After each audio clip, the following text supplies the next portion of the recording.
What's up, y'all? Is D Brown with Headz.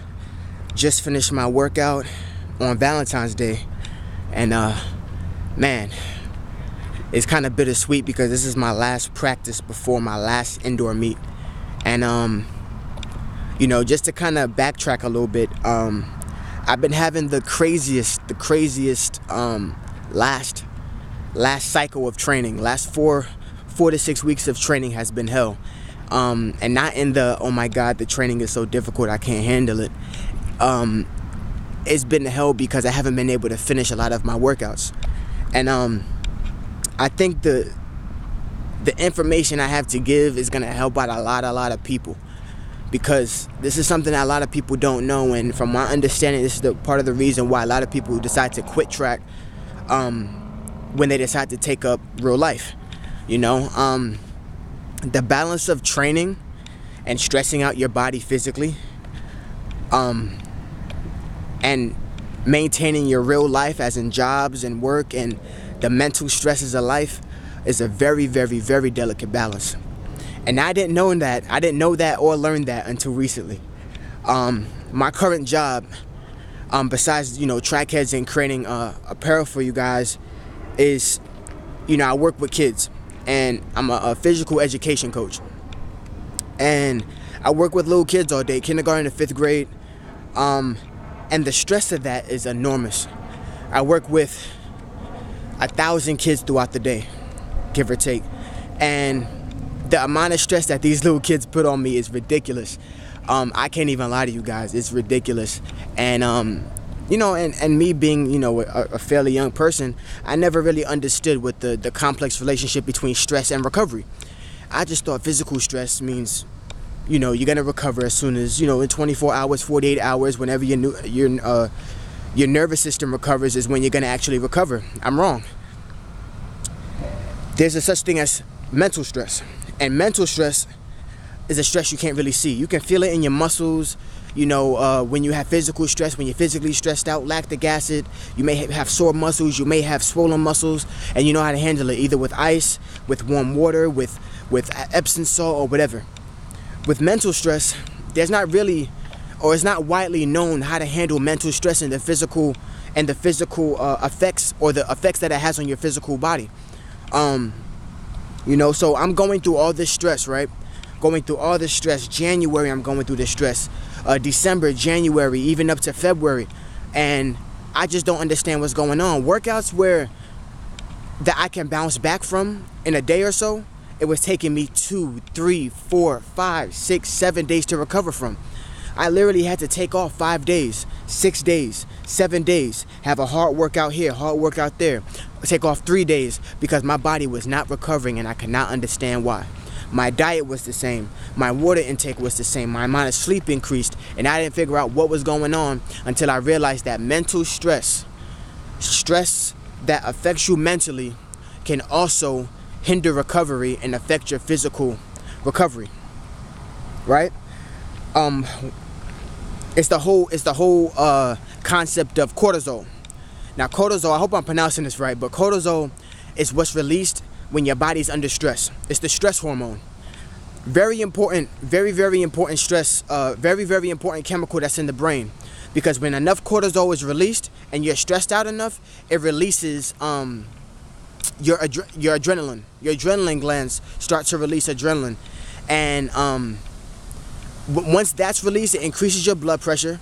Not only increases your blood pressure, but from what I understand, when your adrenaline, and when adrenaline goes through your blood, it goes through your veins and goes through your blood and is in your body, it stops protein synthesis.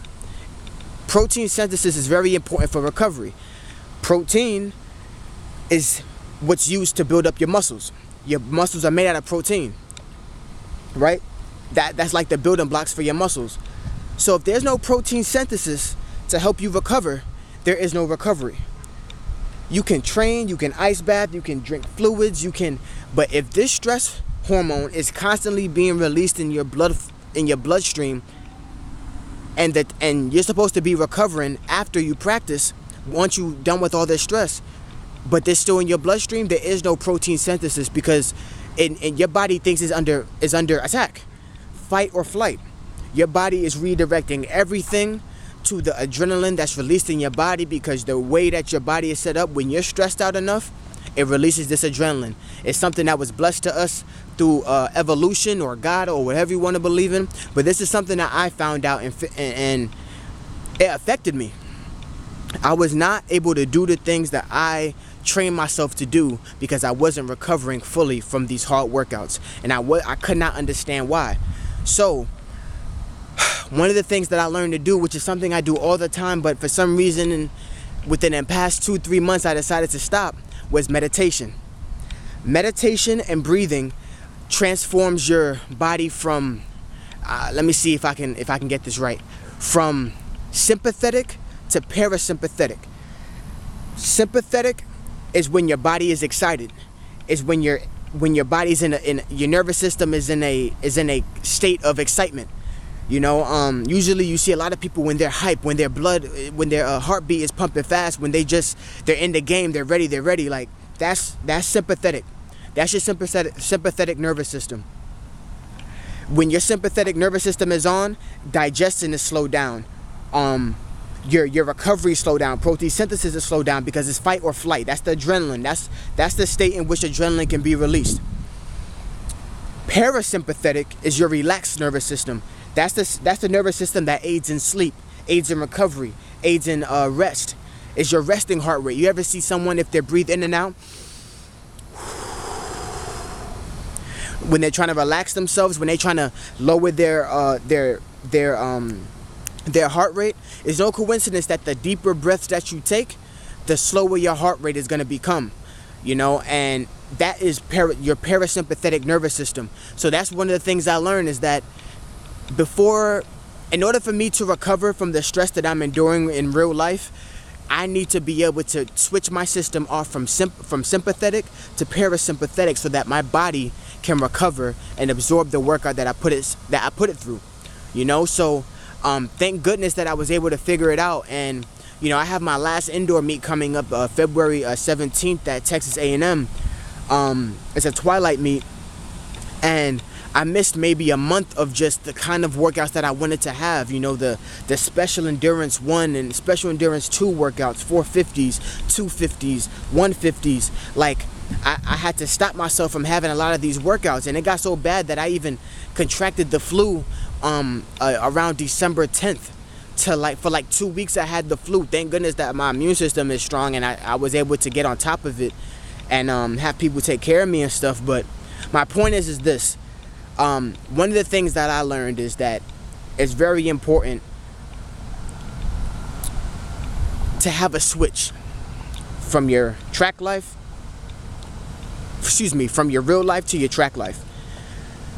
The switch is not just physical, but it has to be mental. You have to take care of your mind as well as your body when you're training, because your mind ultimately dictates the recovery rate of your physical. Just like in training, when you get tired and you have to push yourself mentally, your mind also controls your recovery. And meditation is a very key thing that I learned that is the driving force to recovery, from switching your body from a sympathetic state to a parasympathetic state. So I just thought I'd drop that gem on you guys, because I wish someone would have told me, and I didn't miss all this training. But nonetheless, you know, I'm so thankful that I was able to get back in the groove of things, and I feel great. I just ran 2 times 60 meter flies and 2 times 150s today. Weather was great, as you can see. Houston has been ridiculously cold, 30 degrees, 40 degrees, raining, snowing. We had every freaking type of weather in this area in Houston. So I'm just really happy that I was able to get in a solid day of training. It was 75 degrees when I was training. I couldn't have asked for anything better in my last training session. Today's Wednesday. I'm gonna take Thursday off. Friday I'm gonna just warm up slightly.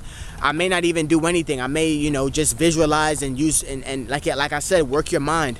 Your body is gonna recover only as quick as your mind recovers. So I feel like putting my mind through the mental rehearsal of what I have to do come Saturday is gonna help me more than just going out and doing a whole nother workout. So yeah, I think that's about it. I just wanted to really just give you guys that insight, especially for those who train hard and who don't take days off, you know, staying one track minded.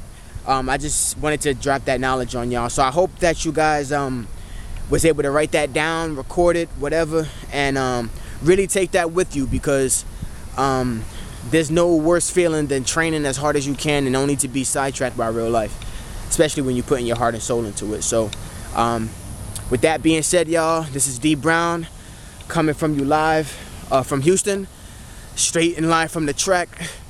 And y'all have a good day, and y'all stay one track minded. Peace.